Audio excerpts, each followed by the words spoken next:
만에 이 자리에 다시 서는 것 같습니다. 그리우셨죠? 예, 뭐 예라고 하신 분은 그때 계신 거고, 아니 뭐 대답이 없으신 분들은 처음 뵙는 것 같아요. 예, 그때도 참 아름다운 찬양과 더불어서 말씀을 나누고 귀한 시간을 가졌었는데, 오늘도 이렇게 여러분과 함께하게 되어서 참 감사합니다. 그리고 또 인터넷으로 함께 예배하시는 우리 샤바샬롬 여러분들에게 인사를 드리고요. 모든 분들께 주님의 은총이 함께하길 바랍니다. 오늘 우리 함께 말씀을 좀 읽겠습니다. 창세기 32장 24절부터 마지막 절까지의 그 말씀을 통해서 주님의 은혜를 나누길 원합니다. 24절부터 한번 보여주세요. 24절. 예. 네, 창세기 32장 24절부터 있습니다.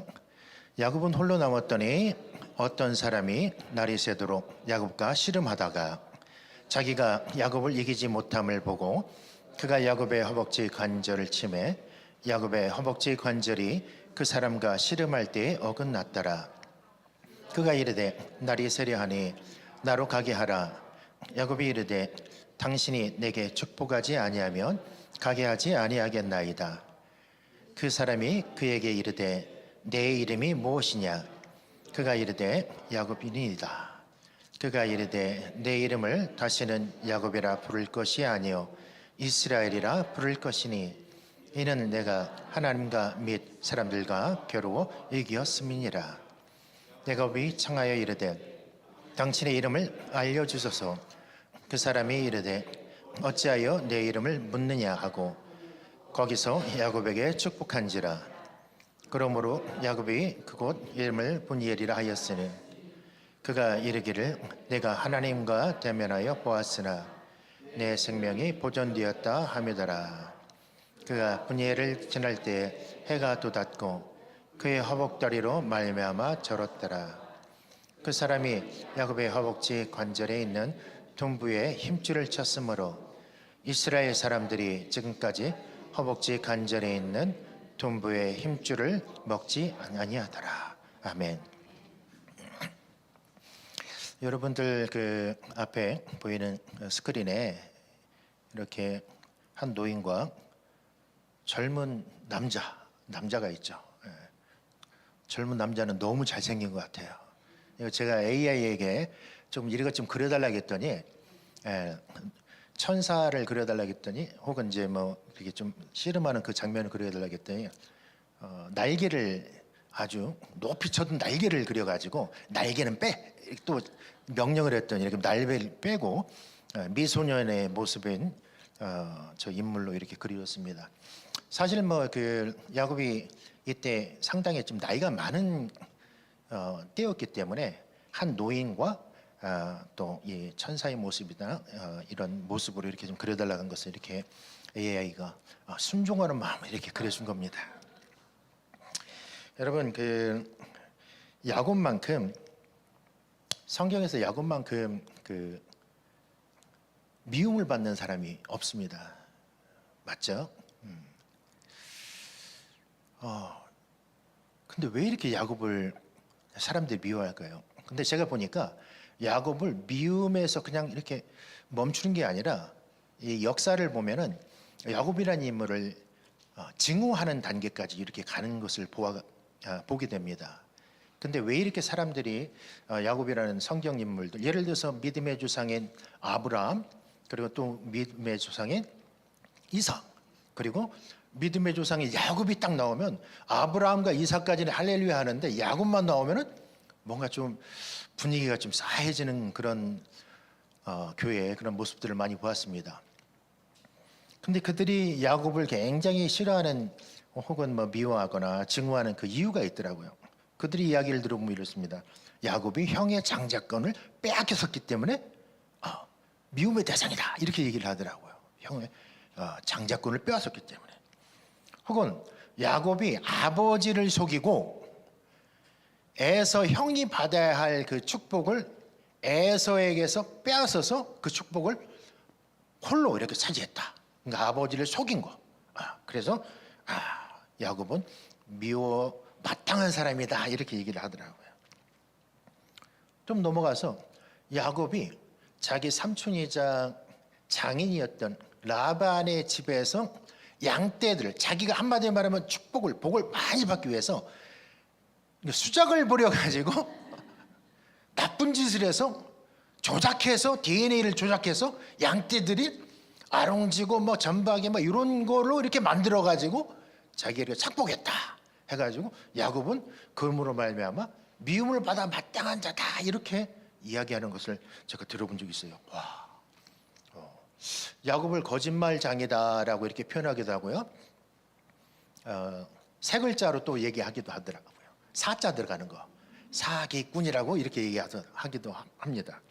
제가 이제 실제로 지금으로부터 한 22년 정도 된 것 같습니다. 어떤 분하고 이렇게 얘기하다가 야곱에 대해서 얘기를 했더니 야곱은 사기꾼이라는 거예요. 그래서 야곱이 사기꾼인 것을 어떻게 아시고 그렇게 얘기하십니까? 그랬더니 성경에 그게 나와 있고 그러면서 사기꾼이라는 말을 할 때 그냥 기꾼 정도는 이렇게 좀 그러니까 강조가 별로 없었는데 사자에다가 엄청 강력한 그래 사기꾼이라는 거예요. 그러면서 저에게 이렇게 얘기하는 것을 들어봤는데 왜 이렇게 사람들이 야곱을 사기꾼으로 그렇게 칭하면서 그렇게 했을까? 참 그러면서 저는 이제 사실은 저 같은 경우에는 성경 인물 중에서 아브라함도 참 좋아하고 이삭도 매우 좋아하고 바울 뭐 말할 것도 없고요. 뭐 다윗 같은 그런 성군 참 좋아하죠. 그들의 살아갔던 그 과정이 하나님을 매우 사랑하고 또한 겸손히 하나님을 경외했던 그런 모습이 너무너무 좋아서 저는 그분들의 삶을 보면은 참 하나님이 그들의 삶 속에서 엄청난 역사를, 엄청난 은혜를 베풀어 주셨구나 이렇게 봅니다. 근데 그 누구보다도 야곱의 이 생애를 보면은 와 정말 하나님께 영광을 너무 돌리는 그런 제 삶을 보았어요. 하나님 왜 야곱입니까? 왜 야곱입니까? 하면서 이렇게 주님께 여쭤보고 과연 이 인간적인 야곱이 뭐가 그렇게 중요하길래 이 사람을 하나님께서 이렇게 성경에다가 이렇게 기록을 해주시고 그렇게 방대한 그 분량을 이렇게 할애하셔서 이렇게 쓰셨는가? 그러면 이제 그 야곱에 대해서 조금 더 제가 말씀드리기를 원합니다. 그렇다면 여러분은 야곱을 어떤 사람이라고 생각을 하십니까? 각자 여러분들은 그 성경 인물들에 대한 그런 생각을 갖고 있을 것이에요. 그런데 저 같은 경우에는 성경에서 무엇이라고 말하는가 이렇게 찾아봤어요. 그랬더니 창세기 25장 27절에 보면은 이런 말씀이 기록되어 있습니다. 그 아이들이라는 것은 그 쌍둥이 형제죠. 에서와 야곱. 그 아이들이 장성함에 에서는 익숙한 사냥꾼이었으므로 들사람이 되고 야곱은 조용한 사람이었으므로 장막에 거주하니 이렇게 기록이 되어 있어요. 예. 자, 야곱을 어떤 사람이라고 표현했다고요? 조용한 사람이다. 혹시 여러분들 지금 가지고 계신 성경이 개역 개정이죠? 그렇죠? 네.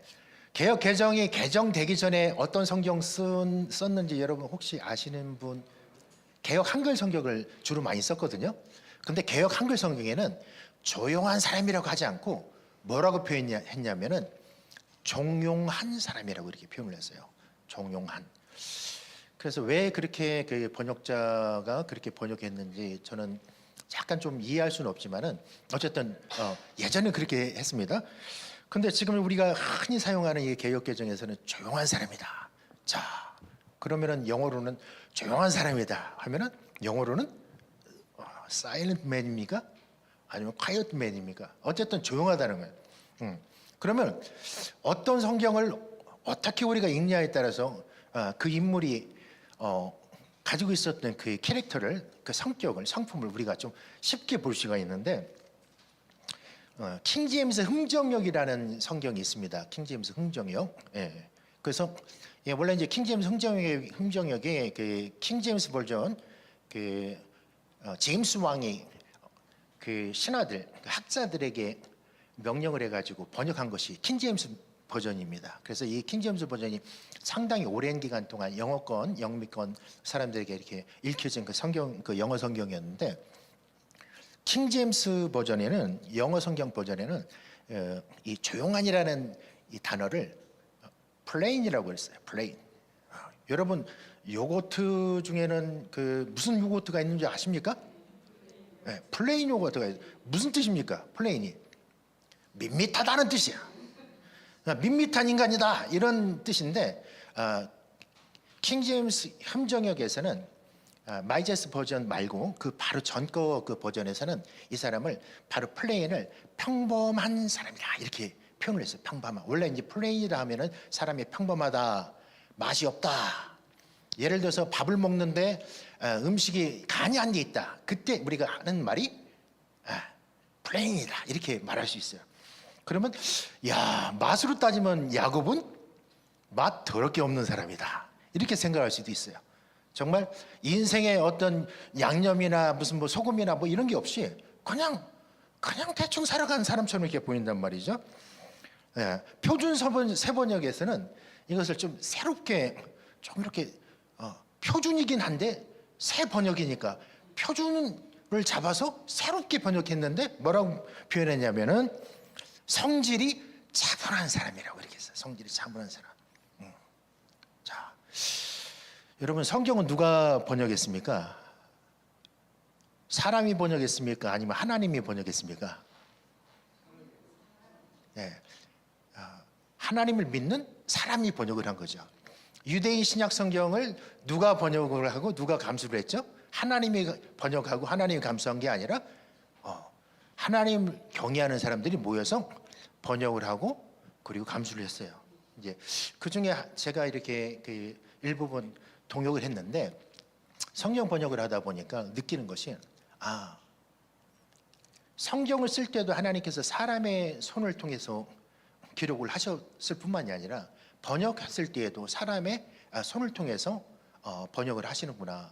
그리고 그 사람의 환경이나 교육 수준이나 그 사람이 사용하는 그 어휘의 그 수준까지도 다 반영해서 하나님께서 사용하시는구나라고 이게 제가 이제 느낀 바가 있습니다. 그런데 많은 성경들을 제가 이렇게 본즉 대부분 조용한 사람이다, 평범한 사람이다, 뭐 성격이 차분하다, 뭐 이렇게 표현이 되어 있는데, 성경 원어를 보면은 이 조용하니다, 혹은 종용하니다, 차분하다, 뭐 이런 단어로 이렇게 사용된 그 히브리어 그 단어가 quiet나 뭐 이런 것이 아니라 이게 히브리어로 탐이라는 단어를 이렇게 사용했어요. 탐. 근데 이 단어가 어디에 또 등장하냐면은, 여러분 욥 아시죠? 욥. 우리가 흔히 성경 중에서도 가장 먼저 기록된 성경을 어떤 성경이라고 보통 우리가 알고 있습니까? 창세기로 보통 알고 있잖아요. 근데 일반적으로 창세기로 알고 있는데 좀 더 연구해 본 분들은 그 욥이라는 인물은 아브라함 시대하고 거의 비슷한 그 시대에 살았던 사람으로 이렇게 보기 때문에 욥기서를 창세기보다 좀 더 먼저 이렇게 기록된 것으로 보는 것이 또 다른 견해이긴 하지만은 그렇게 보기도 합니다. 근데 욥기서를 보게 되면은 욥기서를 딱 펼치자마자 1장 1절에 탐이라는 단어가 나와요. 이 히브리어 탐이라는 단어가 뭐라고 돼 있냐면은, 우스 땅에 욥이라 불리는 사람이 있었는데 그 사람은 탐하고 정직하여 하나님을 경외하며 악에서 떠난 자더라 이렇게 돼 있어요. 근데 여기서 탐하며라고 이렇게 한 부분을 개역 개정에서 뭐라고 표현했냐면 온전하고라고 이렇게 표현을 하고 있습니다. 자, 그러면 좀 뭔가 좀 수상쩍지 않습니까? 왜 이상하게 욥은 정직하고 온전하다, 온전이라는 말을 조금 바꿔서 말하면은 완전이라는 말로도 우리가 표현할 수 있죠. 자, 그러면 완전하다, 완전하다는 게 무슨 뜻입니까, 여러분? 이거는 사람 앞에서만 완전한 그 행위를 해서가 아니라 하나님 앞에서도 완전하다는 거예요. 그러니까 성경을 하나님이 쓰셨다, 성령의 감동으로 사람의 손을 통해서 하나님이 쓰셨다. 그러면 욥을 하나님께서 완전한 자요, 정직한 자라고 만약에 말씀하셨다면 이건 하나님의 명예와 하나님의 영광을 걸고 욥을 인류 역사에다가 소개하는 거예요. 맞습니까? 하나님의 영광, 그 존귀하신 이름을 걸고 욥이라는 사람을 앞에다 딱 내세우고 하나님을 경외하고 하나님 앞에서 온전하고 하나님을 정직하게 섬긴 사람이다. 그러니까 사탄 앞에서도 하나님을 사랑하시는 거예요. 그때 바로 온전한이라는 단어를 바로 하나님께서 사용하시면서 이건 욥이 스스로 나는 온전하다 이렇게 한 게 아니라 성령의 감동을 통해서 하나님의 이 인정을 받아서 욥이 그렇게 쓴 거예요. 그러니까 나는 온전하다가 아니야. 하나님께서 너는 온전하다라고 이렇게 말씀하신 거죠. 여러분, 성경이 1.1핵이라도 떨어질 수 없으며 모든 말씀이 하나님의 말씀이라고 여러분 믿습니까? 그렇다면 오늘 이와 같은 똑같은 단어가 야곱에게도 쓰였다는 것을 여러분들 아신다면 우리는 야곱이 어떤 생애를 살아갔고 그리고 또 하나님 앞에서 어떤 사람으로 비춰졌는지를 여러분들 알 것입니다. 바로 여기서 평범하다, 조용하다, 정용하다, 성품이 차분하다라고 이렇게 된 것이 바로 탐인데 하나님께서 욥에게 사용하신 그 단어를 하나님이 또 누구에게 사용하셨냐면 바로 야곱에게 사용하셨다는 것이에요. 네, 야곱의 인생이 다 끝나고 마지막에 가서 온전하다가 아니라 이 아이들이 장성하여서 성장하는 그 과정을 이야기할 때 바로 온전하다라는 그 단어를 바로 사용하기 시작하면서 이 두 민족의 조상인 에서와 야곱의 그 삶을 아예 처음부터 갈라놓고 시작합니다. 자, 여러분, 제가 만약에 하나님 입장이라면은 하나님 입장이면 하나님께서 보실 때 어떤 사람이 하나님 말을 지지리도 안 들어. 그리고 하나님을 경외하지 않아. 그러면 하나님 입장에서는 그 사람 볼 때 너는 참 온전하구나 이렇게 말할 수 있겠는가? 절대 불가능이죠. 근데 수세기를 걸쳐서 너무너무 오랫동안 이 야곱은 오해를 받았어요. 미움을 받았고 그리고 20세기에는 증오를 받았어요. 그래서 야곱과 연관된 모든 이름들이 이렇게 불이익을 당한 그런 역사들이 굉장히 많이 있습니다. 그리고 야곱은 우리가 흔히 생각하는 약한 자라고 생각합니다. 약한 자이기 때문에 집돌이였다. 그리고 약한 자였기 때문에 여러분 장막돌이었다. 이렇게 표현하는 분들도 많이 있더라고요. 근데 여러분 유대인들의 그 문헌을 한번 찾아보십시오. 제가 유대인들의 문헌을 굉장히 많이 섭렵을 좀 해보니까 전통적으로 유대 랍비들은 야곱을 굉장히 싸움을 잘하는 자로 이렇게 표현합니다. 오늘 여러분들이 인류 역사상 하나님과 싸워서 유일하게 이긴 사람 한 사람을 보고 있어요. 그 사람이 누구라고요? 그 싸움을 잘했겠어요? 못했겠어요? 여러분보다 싸움을 잘했다니까요. 하나님이 두 손을 들고 이제 나로 하여금 가게 하라 할 정도로 얼마나 지긋지긋했으면 야곱에게 굉장히 이 부분을 이렇게 설명했겠는가. 처음에는 어떤 사람이라고 표현했는데 나중에 이 야곱은 그 사람이라고 표현했던 그분을 일컬어서 하나님이라 부르더라고요. 성경의 다른 곳에서는 그 존재를 천사라고도 부릅니다. 여러분 천사가 무슨 뜻인 줄 아시죠? 천자가 무슨 뜻이에요? 하늘천. 사자는 심구름꾼이라는 뜻이에요. 심구름꾼. 그죠? 뭐 사환 뭐 이런 것처럼. 그래서 하늘에서 내려온 심구름꾼이다라는 그런 뜻인데 여러분들은 대부분 천사 하면은 뭐라고 대부분 생각하십니까?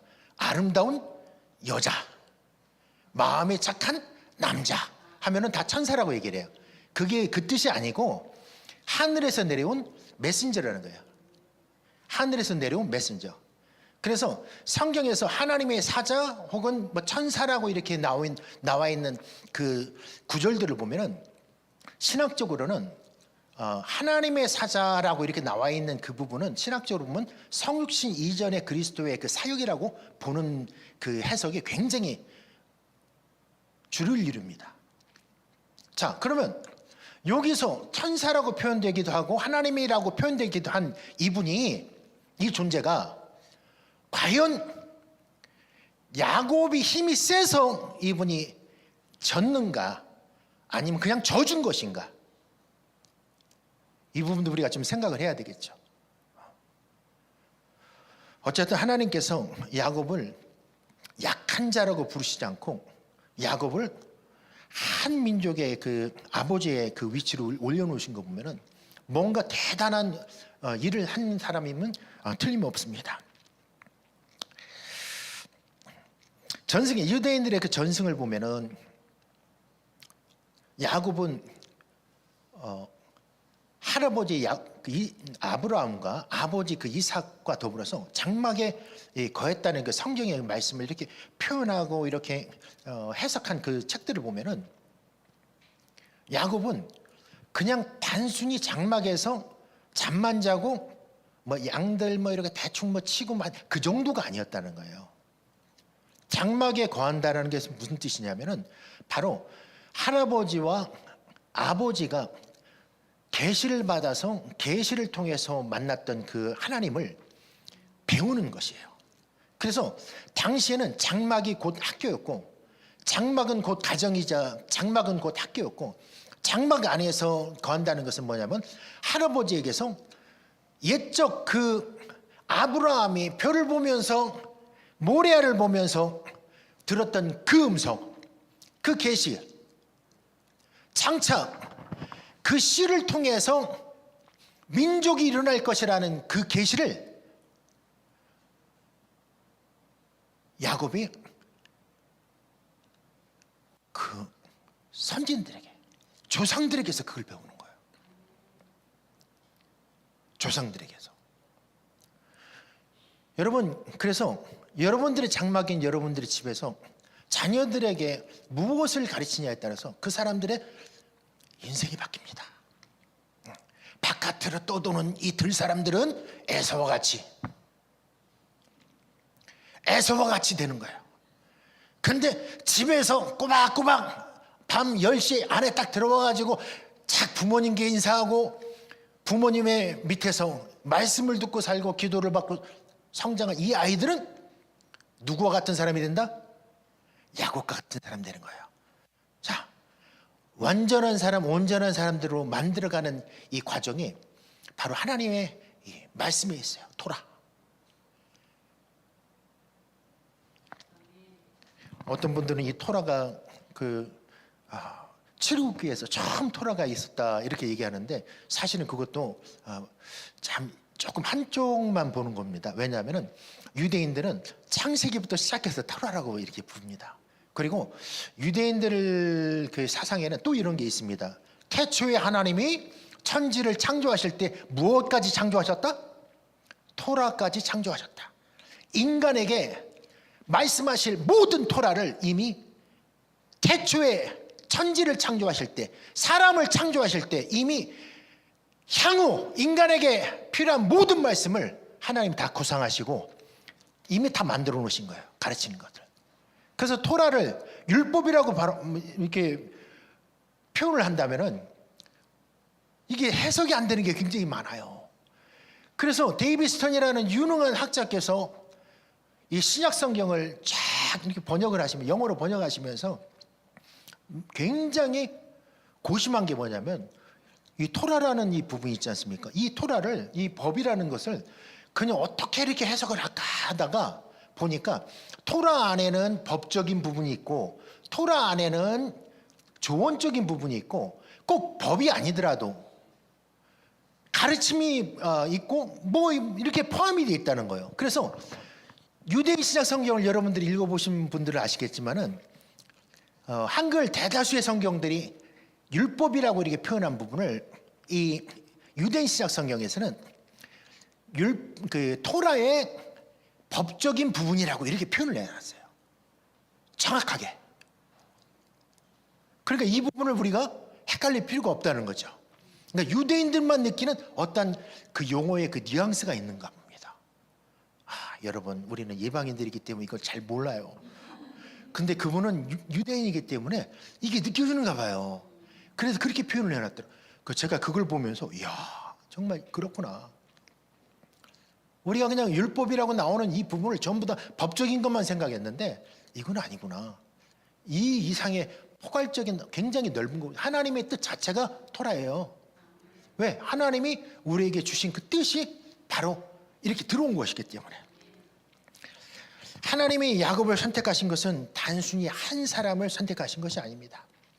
야곱을 두 쌍둥이 중에서 야곱을 탁 택했을 때는 이 아이들이 태어나기도 전부터 이미 미래를 다 갈라놓고 시작을 하셨는데, 왜냐하면은 이미 그 예언에 야곱의 생애에 그 이스라엘의 그 훗날의 이스라엘이 보입니다. 왜? 민족이라는 단어가 거기에 등장을 해요. 이 사람도 이 아이도 민족을 이루게. 근데 큰 자가 작은 자를 섬기리라. 근데 여러분, 어떻게 쌍둥이가 태어나면 먼저 나온 아이가 형이라고 보통 이렇게 얘기를 하지 않습니까? 근데 잘 알는지 모르겠지만은 DNA를 검사해 본 즉 쌍둥이가 나오잖아요. 먼저 나온 아이가 동생일 가능성이 높답니다. DNA를 보면은, 믿든지 말든지. 그래서 아르헨티나라는 나라 여러분 가시잖아요. 두 쌍둥이가 나오잖아요. 그러면 어떤 그 아이를 형이라고 부르는지 아십니까? 제가 이렇게 힌트를 드리면 그냥 둘째라고 얘기하면 돼요. 아르헨티나에서는 두 번째 나온 아이를 형이라고 부른다고 합니다. 왜? 이걸 DNA를 검사해 보니까 먼저 수정된 그 가능성이 훨씬 높게 나온다고 그러더라고요. 그래서 제가 아르헨티나에서 이렇게 사역하셨던 선교사님들이 그 얘기를 하시길래, 야, 그거 진짜 어떻게 그걸 에서와 야곱의 이 부분 하나님이 다 하시고 그 순서를 그렇게 했지만은 하나님이 야곱에게 이와 같은 복을 주시기로 작정을 하시고 장자의 은혜를 미리부터 그렇게 정돈을 하신 것입니다. 아브라함의 아들들은 총 몇 명입니까? 이스마엘과 이삭. 보통 여기까지 얘기하는 분들은 굉장히 똑똑한 분이고, 그 다음에 또 다른 여인을 얻어가지고 6명을 더 낳아요. 그러니까 아브라함의 문제는 사실은 자기 문제가 아니었어요. 아브라함이 애를 못 낳았던 그 출산을 못한 그 문제는 아브라함의 문제가 아니었어. 아내의 문제였어. 아내 사라예요. 여러분도 잘 아시지만은 남자는 대부분 기능적으로 100세가 넘어도 생산을 할 수 있는 그 능력이 있다고 합니다. 근데 아브라함 같은 경우는 그 후로 140 몇 세인가요? 막 그렇게 돼서도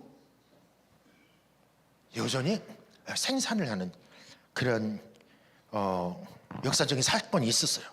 그들이 다 중동의 부족장이 다 되어가지고 민족을 다 이룹니다. 그러니까 아브라함의 후손이라고 얘기하면은 이게 좀 애매모호한 거예요. 여러분들 지금 여기서 이 야곱의 후손들을 지금 다 납치해가지고 지금 이렇게 한 이들이 누구 후손이죠? 여러분 아십니까? 아브라함의 후손이에요. 그들도 다 할례를 받았고 유대인들처럼 다 할례를 받았고 아브라함의 후손이야. 그러니까 나는 아브라함의 후손이라고 얘기하면은 자, 그러면 누구냐? 어느 라인이냐? 이삭의 라인을 통해서 야곱에게 간 라인이냐? 아니면은 이스마엘을 통해 가지고 이렇게 뻗어나간 라인이냐? 아니면은 중동의 여러 민족들 있지 않습니까? 그들의 그 자녀들 통해 가지고 6명이 또 퍼져나갔어요. 그 중에 막 여러 민족이 나왔는데 그런 라인이냐? 다 따져보면은 이게 족보 이게 정리하기가 쉽지 않다는 거야. 아브라함의 자손이라는 개념. 그래서 이스라엘 민족을 이야기할 때는 아브라함까지 올라가면 문제가 생겨요. 왜? 이슬람인들 다 물어보세요. 너희들의 조상이 누구냐고. 그러면 이스마엘과 그 아버지 아브라함이라고 얘기해요. 자기들이 정통이라고 얘기한다고. 근데 유대인들은 바로 여기에 유대인들이 복되다는 거예요. 하나님의 언약이 야곱을 통해서 유대인들까지 쭉 이어진 이 언약이 엄청 복된 게 뭐냐면, 하나님께서 야곱을 통해서 민족을 일으키시고 구원자를 보내시기로 약속하신 그 약속을 성취하시기 때문에, 이 성취가 여러분들과 나를 지금 이 자리에 있게 하신 것입니다. 오늘 본문은 야곱이 약복강을 이렇게 건너기 전에 홀로 남은 그 장면을 이렇게 보여줍니다. 거기에서 야곱은 그 존재와 씨름하다가 이렇게 위골되기도 하고, 그 다음에 복을 빌어서 그분께 복을 받는 그 장면이 나와요. 그리스도인 중에서 하늘로부터 복이 임하는 것을 싫어하는 사람을 제가 본 적이 없습니다. 복하면 가장 큰 복이 뭐죠? 여러분들 마음엔 지금 당장 한 5억이나 한 10억 좀 통장에 꽂혔으면 좋겠다 이런 생각을 하시는 분들이 있을 거예요. 네, 맞습니다. 복 중에 가장 큰 복 중에 한 카테고리가 재물에 관계된 복이에요. 형통한 복이죠.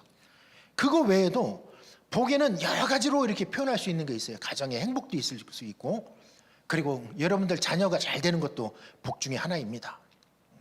이것을 만약에 부인한다면 우리는 하나님의 복 자체를 부인하는 거하고 같은 것일 수 있어요. 근데 이 성경에 보면은 이 계명해 주신 하나님께서 직접 계명해 주신 사람 몇 명이 나오는데, 그걸 잘 보면은 아브라함이라는 사람을 아브라함이라고 이렇게 계명해 주시기도 하고, 사례를 사라라고 이렇게 계명해 주시기도 해요. 근데 아브라함, 사라 이렇게 딱 나오면은 그 계명한 그 사건을 보면은 밋밋해요. 역사적인 사건을 보면은 밋밋해. 너희들 애 못 낳지? 장차 너희가 낳을 아이를 통해서 민족이 일어날 거야. 그러고서 이름을 바꿔주세요. 그러니까 그 사건 자체가 그냥 예언적이긴 한데, 근데 어떤 그 스펙타클한 뭔가가 없어요. 근데 야곱이 계명된 이 사건을 보면은 축복을 끌어냈던 그 현장이면서, 그리고 그 존재가 누군지도 모르고 막 끝까지 붙잡고 하나님이라고 믿고 막 천사라고 믿고 좌우지간 뭔가 신비로운 분이라고 믿고 계속 나아가서 그분을 붙잡고 놓아주지 않는. 그러니까 이분께서 네 이름 뭐냐? 제 이름은 야곱입니다. 근데 네 이름을 야곱이라고 하지 않고 이제는 이스라엘이라 하리라. 두 가지 뜻이 있다고 얘기를 하더라고요. 하나님과 씨름하여 하나님과 싸워서 이긴 자라는 뜻일 수도 있고, 다른 것은 하나님이 다스리신다라는 뜻도 있고, 또 어떤 분들은 또 다르게도 이렇게 해석하는 경우도 있습니다. 무엇이 이 이스라엘이라는 뜻에 적합한 해석인지 뭐 우리가 다 알 수는 없지만은, 어쨌든 누구든지 하나님과 싸워서 이긴 자라고 인류 역사상 유일한 사람은 바로 야곱이다라는 것을 볼 수가 있어요. 그래서 하나님께서는 수많은 사람들을 다 부르시고 택하시고 사용하셨지만은 야곱이라는 사람을 통해서 일제 12지파를 일으키십니다. 12지파. 예. 여러분, 한번 제가 퀴즈를 내겠습니다. 야곱은 약한 사람입니까? 강한 사람입니까? 강한 사람이죠. 약한 사람이 12를 낳을 수 있습니까? 못 납니까? 강하기 때문에 나는 거예요. 홀로 남은 야곱. 여기에서 키포인트는 홀로 남았다는 것이죠. 또 어떤 분들은 야곱이 약하기 때문에 자기 가족부터 시작해가지고 겁이 나서 다 먼저 몰아넣고 약복강가를 해서 그냥 도강하게 만들고, 이 사람은 겁이 나서 싹 뒤로 빠져가지고 이렇게 홀로 남았다 이렇게 얘기하는데, 그게 아니에요. 강한 자이기 때문에 마지막까지 그곳을 사수하는 거예요. 마지막에, 자기는 마지막에 건너려고. 그러다가 다 건네고 홀로 남았는데 이제 건너려고 하는데 천사가 나타나서 갑자기 이 씨름이 시작이 된 거죠. 자, 한밤중에 누군가가 여러분께 나타나서, 그 어두컴컴한데 누군가가 나타나서 여러분에게 싸움을 걸어온다. 여러분들은 주님의 은혜로 여러분들은 온전하고 거룩하고 참하고 평범한 사람들이기 때문에 그냥 누가 때리면 오른쪽 뺨을 때리면 왼쪽 뺨까지 내어주는 게 여러분들의 대부분의 그 신앙 아닙니까? 그죠, 여러분?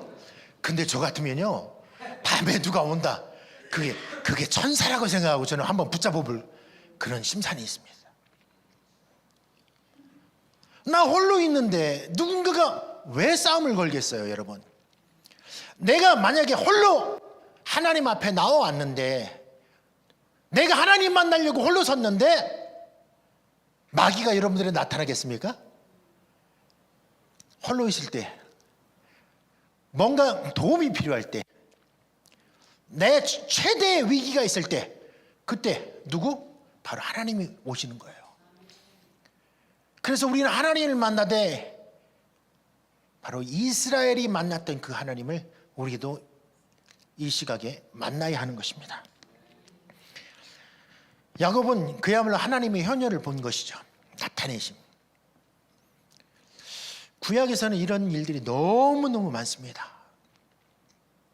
아브라함도 하나님의 현현을 보았다고 하죠.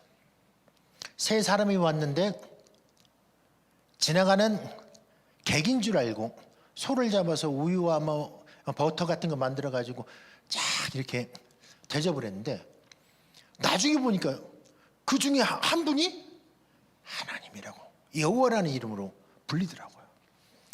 그러니까 역사에 하나님께서 이 땅에 내려오셔가지고 사람과 스테이크를 드신 그 역사적인 사건이 있다고 하면 여러분 믿으시겠냐는 거예요.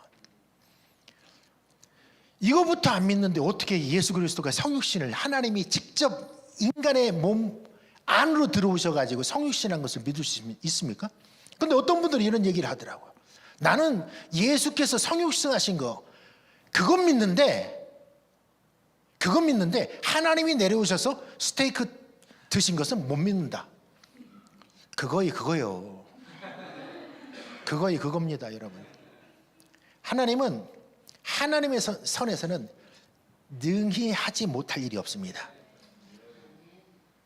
구속사와 연관되어 있는 모든 사건에서는 하나님이 기적과 표적과 기사를 다 행하시면서 이것을 보여주셔요.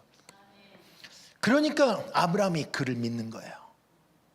그러니까 이삭이 자기가 경외하는 하나님을 믿을 수 있었던 것이고, 계시를 받고 보여주신 하나님을 그들이 믿었기 때문에, 봤기 때문에, 만져봤기 때문에 의심 없이 믿을 수 있는 것입니다. 우리 예수님께서 하신 말씀이 있어요. 나를 보지 않고 믿는 자가 더 복되도다.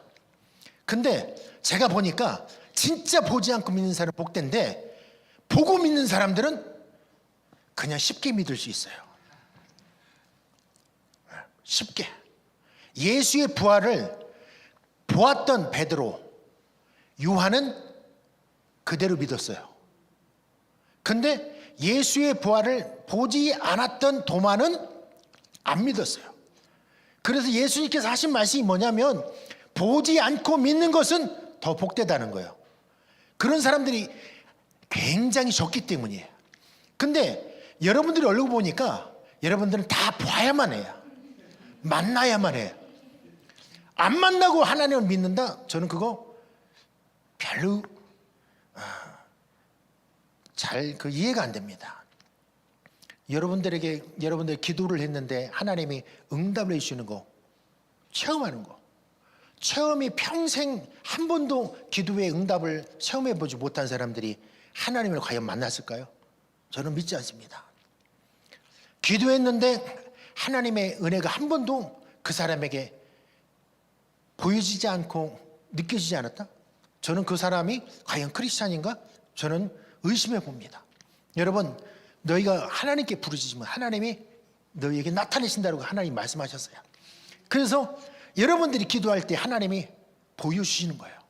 말씀하시는 거예요. 성경으로 말씀하시고 목사님들을 통해서 말씀하시기도 하시고 이렇게 방송을 통해서도 말씀하시기도 하시고 어떤 수단과 방법을 통해서라도 하나님은 여러분들에게 나타내 주시기도 하고 말씀하십니다. 하나님께서 성령을 이 땅에 우리에게 보내신 이유가 뭡니까, 여러분? 하나님을 보여주시기 위함이에요. 죽은 예수 그리스도를 살리신, 부활하게 하신 그 성령께서 우리 가운데 와 계신 것은 죽은 예수를 보여주는 게 아니라 다시 사신 예수를 보여주시는 거예요. 오늘 수많은 믿음의 사람들이 다 이것을 본 것입니다. 앞으로 미래에 일어날 일. 약속이라는 것이 무엇입니까, 여러분? 약속이라는 것은 그야말로 먼 훗날 일어날 일이에요. 그런데 믿음의 조상들이 무엇 때문에 이렇게 복을 얻으려고 했던가? 무엇 때문에 이 장자권에 대해서 이렇게 하려고 했던가? 이게 개인의 욕심 때문에? 저는 그렇게 생각하지 않습니다. 개인의 욕심이 아니라는 거죠. 장막에서 배웠던 것은 하나님의 언약이죠. 타당한 것을 야곱이 하나님께 구한 것이고 타당한 것을 한 것이죠. 모세가 하나님을 만난 장면을 한번 보시겠습니까? 여러분들이 보시고 있는 이 장면은 모세가 떨기나무 앞에서 하나님의 현현을 보는 장면입니다. 이 장면에서 여러분들 무엇을 느끼고 있습니까? 자, 여러분들이 저 지팡이를 들고 저 앞에 서 있어야 됩니다. 인생 최대의 위기였던 가난과 슬픔과 늙음과 질병 혹은 더 이상 소망이 없었던 모세에게 하나님이 찾아오시는 거예요. 그러면 여러분들이 지팡이를 들고 노인의 모습으로 양치기에 처절한 그 삶을 살다가 하나님 앞에 서는 거예요. 그리고 그 불 가운데에서 떨기나무 가운데서 들리는 그 음성을 듣는 거예요. 이런 체험이 여러분들의 삶 속에 있어야 하는 것이죠. 하나님이 떨기나무 가운데서 말씀하실 때에는 하나님이 그 사람을 쓰시겠다는 것이죠. 여러분들이 기도하는 그 기도의 현장에서 여러분들을 만약에 부르시고 여러분들에게 응답하신다면 여러분들 쓰시겠다는 거예요. 민족의 위대한 지도자들로 쓰시겠다는 거예요. 복음 증거할 지도자들로 쓰시겠다는 거예요. 하나님의 사람들로 쓰시겠다는 거예요. 단순히 그냥 부르실 뿐만이 아니라 여러분들을 도구로 쓰시겠다는 것이에요. 그러니까 거기서 이 지팡이를 내버리지 말고 쓰임 받으시기 바랍니다. 바울을 여러분 생각해 보십시오. 다메섹 도상, 예수를 믿는 그리스도를 따르는 자들을 체포해서 예루살렘으로 연행해 가기 위해서 가던 그가 그 도상에서 빛으로 임한 그 그리스도를 만납니다. 그 자리에 여러분 혹시 여러분들이 그 자리에 한번 서 보시겠습니까? 저는 날마다 이런 기도가 막 나와요. 하나님, 주님을 바라볼 수 없고 주님을 느낄 수 없고 주님의 임재가 제 삶 가운데 느껴지지 않는다면 그와 같은 재앙이 저에게 더 있겠습니까? 내가 주님께 부르짖는데 주님이 저에게 말씀하시지 않는다면 이와 같은 재앙이 저에게, 그러니까 성경을 한번 보십시오. 너희가 부르짖어도 내가 응답하지 않겠다고 하는 성경 말씀이 이스라엘에 죄가 있을 때 하나님이 얼마나 속이 터졌으면 그 말씀 하시겠습니까? 근데 회개하고 돌이키는 이스라엘에게 하나님이 말씀하시는 게 뭐냐? 너희 돌이킨 자들 내가 다시 너희에게 회복하게 하고 너희를 다시 만나주길. 이 가운데 우리가 이 믿음의 선진들의 모든 과정을 다 보면은 그 자리에 내가 있어야겠구나. 나는 이스라엘 하나님을 지금 독대하고 있는 거구나. 아멘. 복음이 유대인들에게서, 이스라엘에서부터 나왔습니다. 그래서 야곱이 12지파의 아버지가 된 것은 우연히 일치가 아니에요. 그 가운데 유다라는 아들을 통해서 유다 지파가 나왔고, 바로 거기에서 예수 그리스도께서 탄생하셨습니다. 유다의 사자이신 어린 양이신 그분이 사람으로 오시기 위해서 족보를 그렇게 사용하신 것이죠. 그분은 제사장들이나 레위인들 같이 그런 성직을 행한 분은 아닙니다. 그래서 예수 그리스도는 지금 21세기 이 상황에서는 예수 그리스도는 성직자가 아니라 어떤 분? 평신도였다. 평신도인데 어떻게 그렇게 위대한 일을 하실 수 있냐?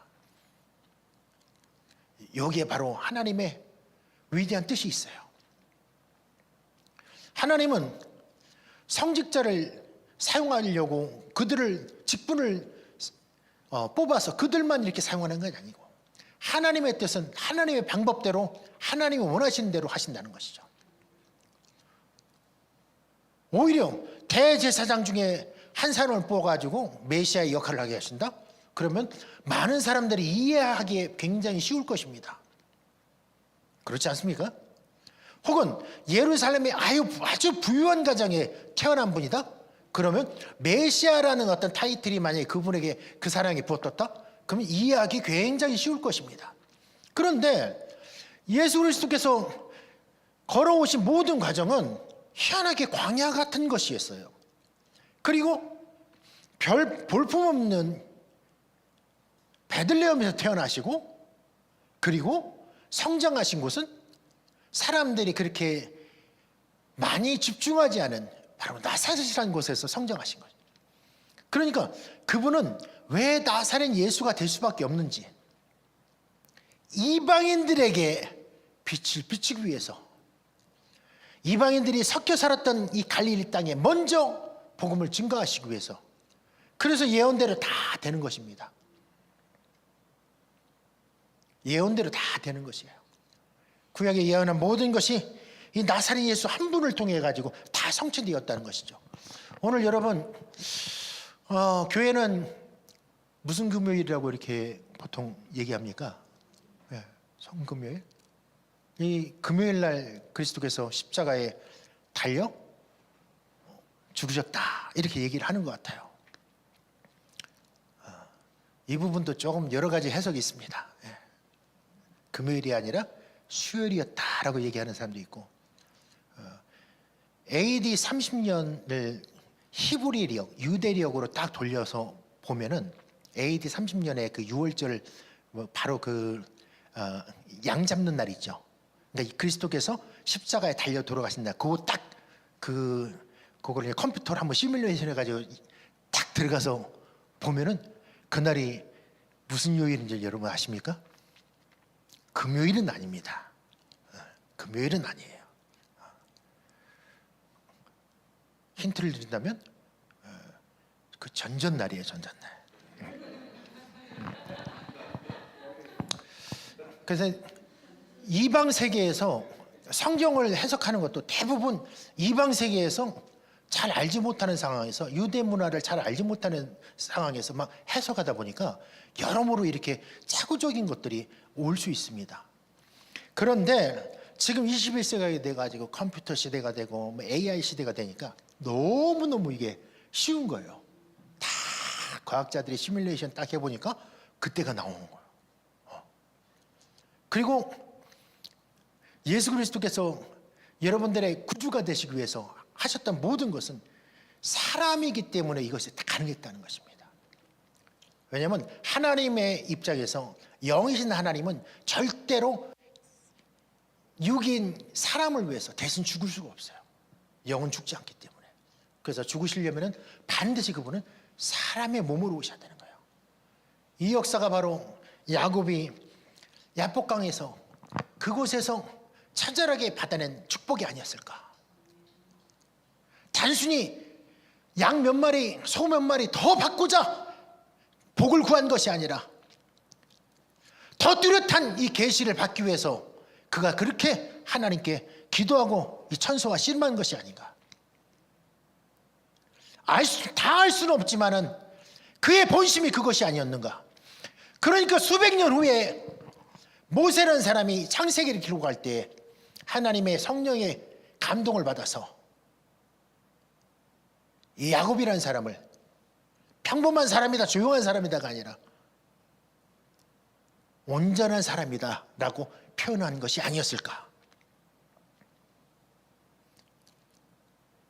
성경이 정말 하나님의 말씀이고 성경이 여러분들의 생명이라면, 변하지 않는 말씀이라면, 그 가운데 하나님께서 하신 모든 것이 여러분들에게 응한다면 액면 그대로 여러분들 믿기를 바랍니다.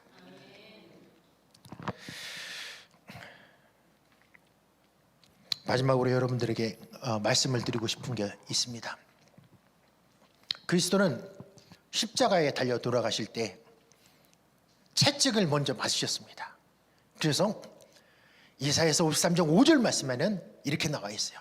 그가 채찍에 맞음으로 우리가 나음을 받았도다. 아멘. 여러분들이 지은 모든 죄 그분이 다 담당하셨습니다.